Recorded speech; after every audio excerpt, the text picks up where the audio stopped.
Number 10. Typhon. Typhon was the most deadly monster of the Greek mythology, the last son of Gaia, fathered by Tartarus. He was known as the father of all monsters. His wife, Echidna, was likewise the mother of all monsters. He was described in pseudo-Apollodorus Bibliotheke as the largest and most fearsome of all creatures. His human upper half supposedly reached as high as the stars, and his hands reached east and west. Instead of a human head, 100 dragon heads erupted from his neck and shoulders. Number 9. Lamia. Lamia was apparently a beautiful queen of Libya who became a child-eating demon. In the myth, she is the mistress of the god Zeus, causing Zeus's jealous wife, Hera, to kill all of Lamia's children, except for Scylla, who is herself cursed and transformed her into a monster that hunts and devours the children of others. Number 8. Echidna. Half woman, half snake, Echidna became known as the mother of all monsters because most of the monsters in Greek mythology were her offspring.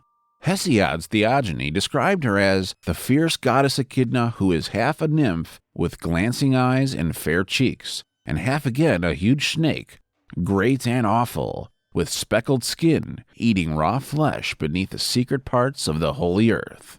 And there she has a cave deep down under a hollow rock, far from the deathless gods and mortal men.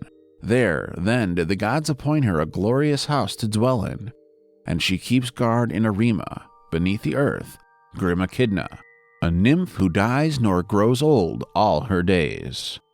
Number 7. Sphinx. A mythical creature with the body of a lion and a human head.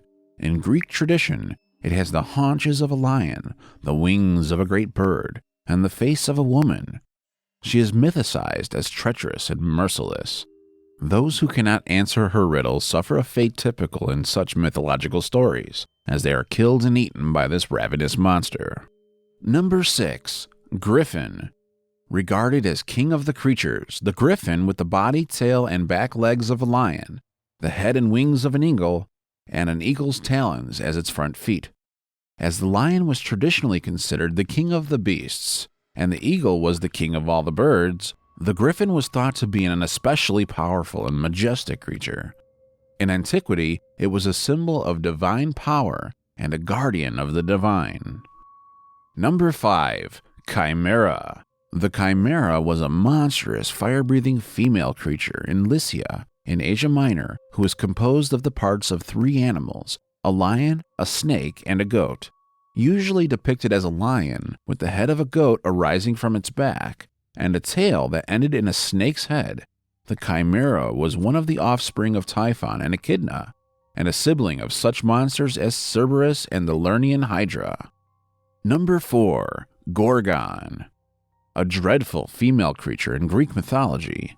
Perhaps the most popular Gorgon is Medusa, generally described as having the face of a hideous human female and living venomous snakes in place of hair. She was the only mortal among the 3 sisters whose gaze would turn anyone into stone. She was famously decapitated by Perseus, who was armed with a mirror and scythe. Number 3. Centaur. The centaur is a mythological creature with the head, arms, and torso of a human, and the body and legs of a horse. They are best known for their fight with Lapiths, which was caused by their attempt to carry off Hippodamia and the rest of the Lapith women on the day of Hippodamia's marriage to Pirithous, king of the Lapithae. Perhaps one of the most popular centaurs in Greek mythology is Chiron. He stands in contrast to the typical depiction of centaurs being indulgent and violent drinkers, with his intelligence and enviable medical skills. Number 2. Minotaur. Described as part man and part bull, the Minotaur was a creature with the head of a bull on the body of a man. He dwelled at the center of the Cretan labyrinth, which was an elaborate maze designed by the architect Daedalus and his son Icarus. The bull man was eventually slain by the Athenian hero Theseus. Number 1. Siren. The dangerous and beautiful creatures in Greek mythology. They were often portrayed as femme fatales, who lured nearby sailors with their enchanting voices to shipwreck on the rocky coast of their island. They were considered the daughters of the river god Achelous. However, Roman writers linked the Sirens more closely to the sea, as daughters of Phorcys. Sirens are found in many Greek stories, particularly in Homer's Odyssey. Their numbers are variously reported as between 2 and 5. Thanks so much for watching, and if you enjoyed the video, please let me know by clicking the like button, share, or write a comment. And don't forget to subscribe, so that you can catch up on my next video.